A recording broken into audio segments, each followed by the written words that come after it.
Bienvenue dans notre série vidéo en 5 parties sur la conception durable en acier formé à froid. Ce module souligne les avantages de l'utilisation des ressources et la durabilité des produits en acier lors de la conception de bâtiments durables.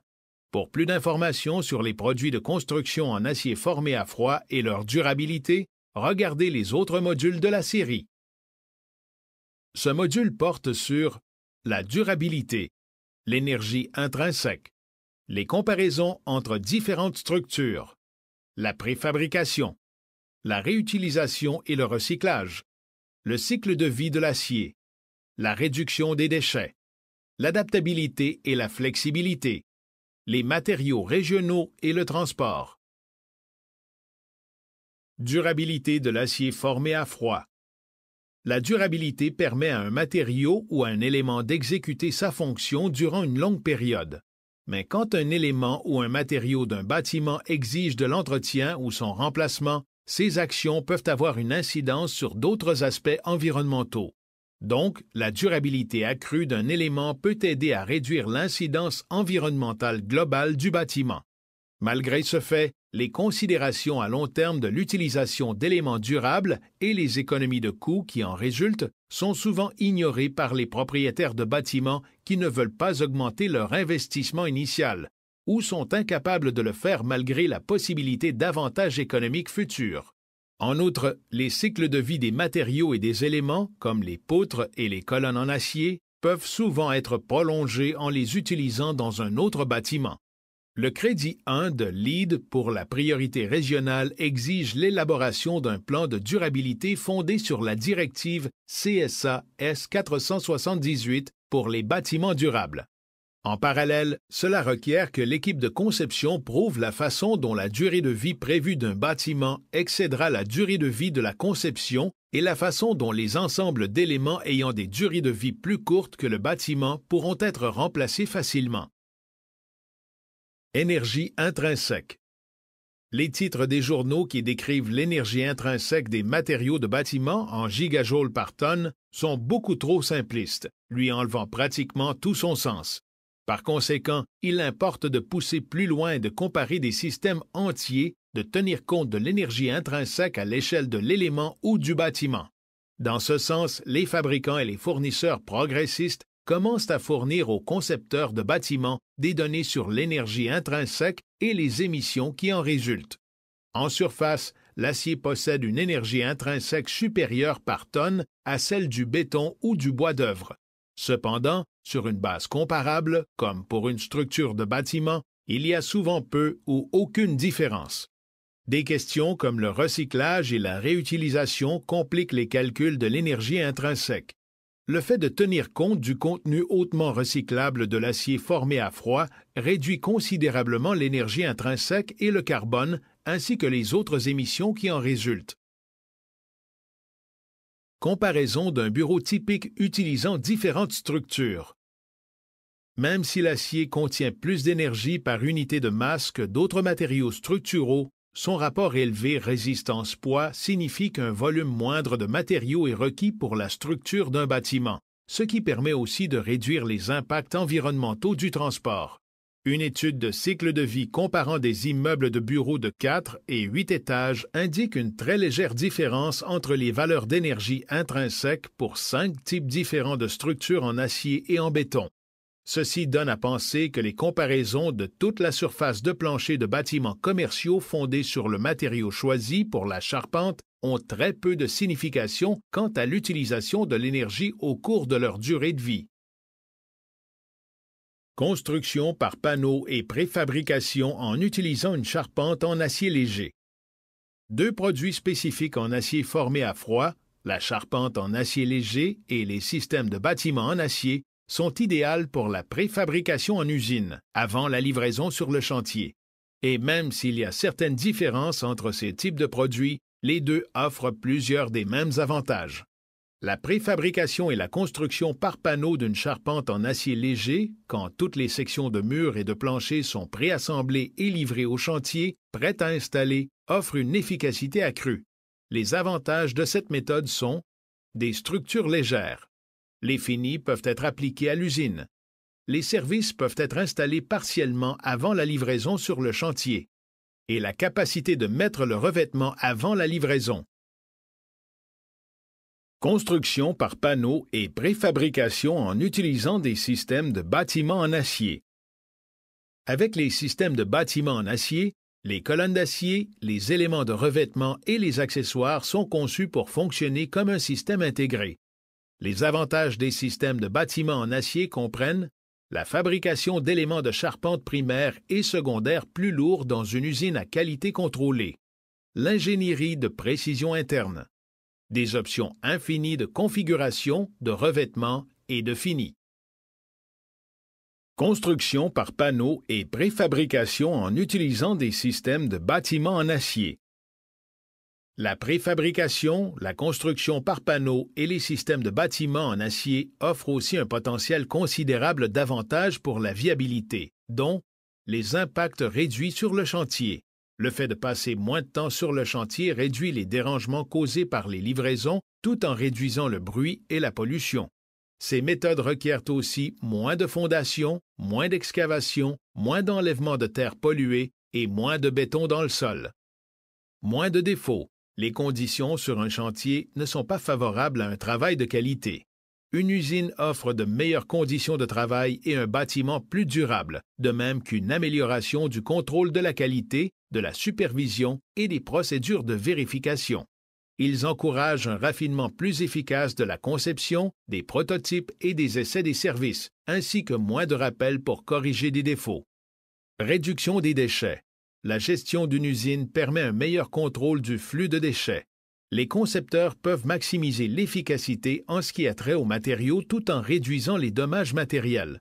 Des politiques d'achat strictes peuvent réduire les commandes excessives et les matériaux ont plus de possibilités d'être recyclés. Donc, il y a moins de déchets sur le chantier. Santé et sécurité. Le travail sur un chantier peut être dangereux, tandis que les conditions favorables à la santé et à la sécurité dans une usine sont beaucoup plus faciles à maintenir. Haute performance. Dans les usines, des facteurs comme les performances thermiques et acoustiques, le contrôle du feu et les installations de service sont plus faciles à gérer, ce qui a pour résultat une qualité meilleure et plus constante. Réutilisation et recyclage. La réutilisation et le recyclage de matériaux et d'éléments déjà utilisés réduisent le besoin d'acier primaire.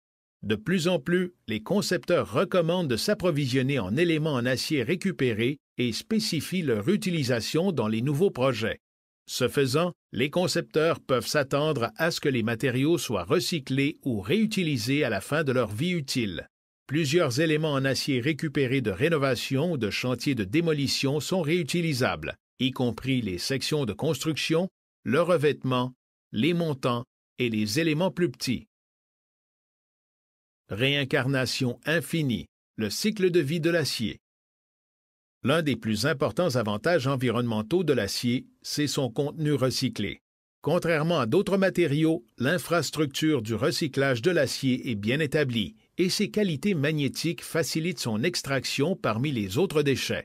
De plus, l'acier peut être recyclé indéfiniment, sans perte de qualité.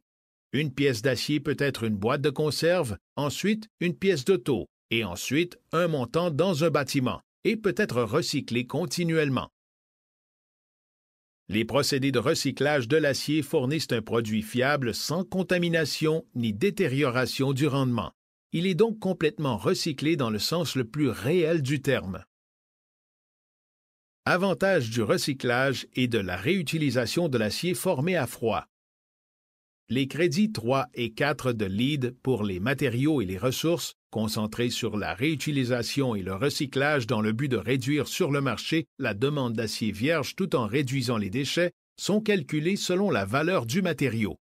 Le crédit de contenu recyclé vise à augmenter la demande de matériaux de construction comme l'acier qui ont un contenu recyclé. Les éléments en acier formés à froid peuvent contribuer de façon marquée à l'obtention de ce crédit LEED. Au Canada, 1 point est accordé si la somme du contenu recyclé après consommation et la moitié du contenu recyclé après utilisation industrielle représente 10% de la valeur totale du matériau utilisé pour un projet. Un point supplémentaire est offert si ces proportions doublent. Deux méthodes sont utilisées pour produire l'acier, soit un fourneau à oxygène de base, qui utilise habituellement environ 25 de ferraille d'acier, soit un fourneau à arc électrique qui utilise près de 100 de ferraille. La certification LEED exige la documentation des fournisseurs d'acier pour vérifier le contenu recyclé et la méthode de fabrication utilisée. Dans certains cas, la valeur de la charpente en acier d'un bâtiment peut être suffisante pour être prise en compte pour la valeur des matériaux requises pour obtenir ce crédit. Planification de la réutilisation et du recyclage à l'étape de la conception.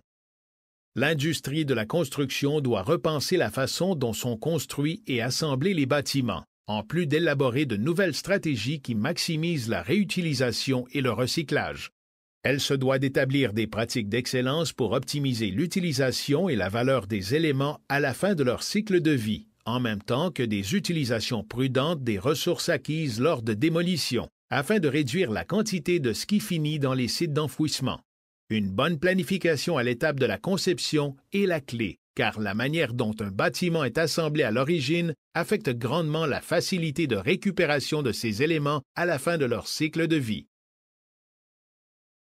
Réduction des déchets au minimum.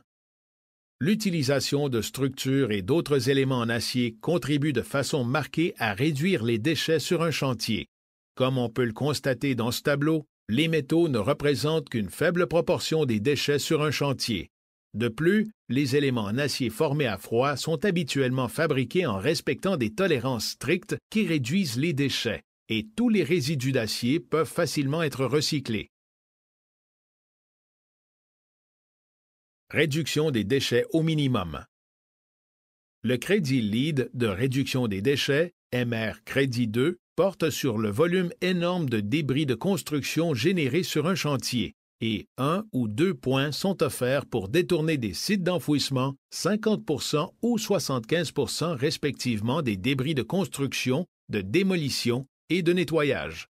Le recyclage et la réutilisation des éléments en acier formés à froid des chantiers de démolition engendreront des avantages appréciables pour ce crédit. Adaptabilité et flexibilité. L'adaptabilité est définie comme étant le potentiel d'un bâtiment de s'adapter avec le temps pour se conformer à des exigences futures. L'acier formé à froid contribue à l'atteinte de l'adaptabilité en renforçant une structure à certains endroits pour pouvoir supporter des charges accrues, facilitant les rallonges et les ajouts à la structure originale horizontalement ou en hauteur, offrant des systèmes de revêtement qui s'adaptent aux changements, insérant des planchers de mezzanine légers ou de nouveaux planchers derrière des façades existantes, employant des cloisons démontables pour permettre des configurations différentes et en créant des zones de service accessibles. Le crédit de réutilisation d'un bâtiment rallonge le cycle de vie du parc de bâtiments existants, conserve les ressources, retient les ressources culturelles, réduit les déchets et les impacts environnementaux des nouveaux bâtiments en ce qui a trait à la fabrication et au transport des matériaux. Conception pour l'adaptabilité. Voici une série de stratégies résultant d'études techniques pour augmenter la capacité d'adaptation des bâtiments. Optimiser les grilles structurelles qui permettent de changer l'utilisation de l'espace et utiliser des grilles structurelles simples avec des lignes de soutien bien définies. Permettre la redondance pour accommoder les ajouts et les modifications. Une structure de conception trop importante peut permettre d'autres usages et des options d'étendre la structure.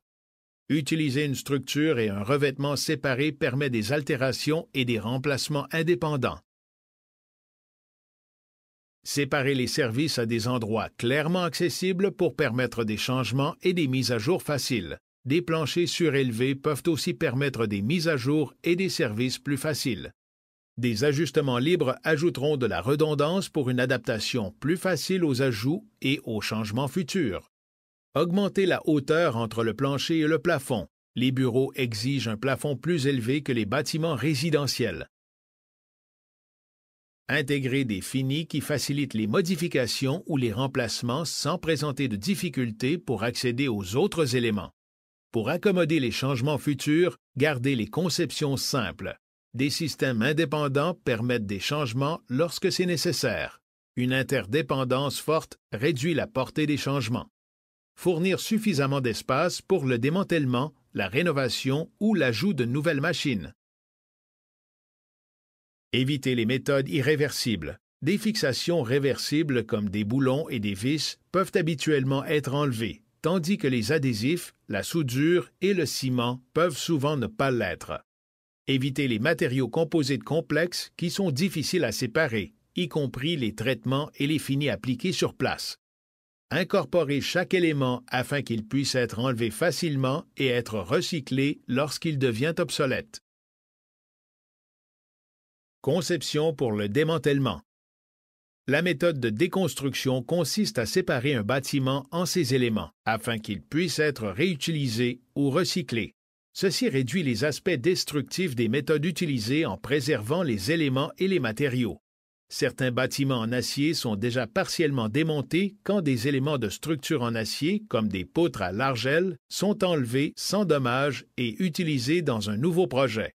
D'autres bâtiments en acier sont souvent complètement démontés et reconstruits ailleurs. S'ils sont retirés sans dommage, des éléments en acier comme un revêtement ou des escaliers peuvent être réutilisés.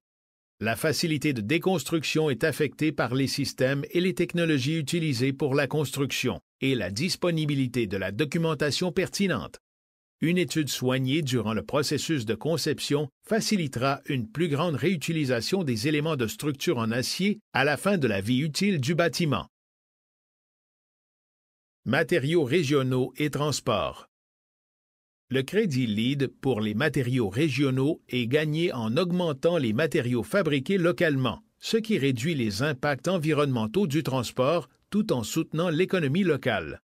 Pour obtenir 1 point, 20% des matériaux mesurés par valeur doivent être extraits, traités et fabriqués à l'intérieur d'une zone de 800 km du fabricant, ou, si le transport se fait surtout par rail ou voie d'eau, cette distance est étendue à 2400 km. Pour un deuxième point, 30% des matériaux doivent respecter cette exigence. Pour de l'acier récupéré, ceci portera probablement sur l'endroit où le matériau a été utilisé la dernière fois. Comme tel, l'acier récupéré localement contribuerait à ce crédit. Sommaire des crédits LEED. Les produits en tôle d'acier peuvent contribuer au crédit des matériaux et ressources et de priorité régionale pour LEED Canada NC. Crédit 1 pour la réutilisation des bâtiments. Les éléments en acier formés à froid sont flexibles et adaptables. Un bâtiment en acier peut être conçu de nouveau pour s'adapter à de nouvelles fonctions et de nouveaux aménagements permettant de le réutiliser plutôt que le démolir. Crédit 2 pour la gestion des déchets de construction.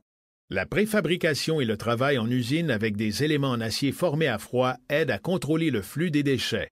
Les résidus d'acier ont de la valeur et l'infrastructure de recyclage de l'acier bien établie facilite leur recyclage, réduisant ainsi la quantité de déchets sur les chantiers. En outre, les propriétés magnétiques de l'acier facilitent sa séparation des autres déchets. Crédit 3 pour la réutilisation des matériaux. Plusieurs éléments en acier qui sont récupérés après des projets de démolition ou de rénovation peuvent être réutilisés. Crédit 4 pour contenu recyclé. L'acier est le matériau le plus recyclé au monde, plus que l'aluminium, le verre et le papier réunis. Le contenu total d'éléments en acier formés à froid recyclés est de 30 à 85%, ce qui signifie que l'utilisation d'éléments en acier contribue de manière significative à ce crédit. Crédit 5 pour matériaux régionaux. L'infrastructure de recyclage de l'acier est bien établie et s'étend à la grandeur du pays. L'acier récupéré localement contribue aussi à ce crédit. Crédit 6 pour les bâtiments durables. Les éléments et les ensembles en acier formés à froid sont recouverts d'un produit galvanisé ou galvalume, ce qui contribue à un plan de durabilité fondé sur la norme S478 de CSA. Les éléments et les ensembles peuvent être conçus avec des durées de vie à long terme. Avez-vous besoin de plus d'informations sur l'utilisation de l'acier formé à froid dans une conception durable? Regardez les 4 autres modules de cette série. Explorez notre site Internet à cssbi.ca ou communiquez avec nous au 650-1285.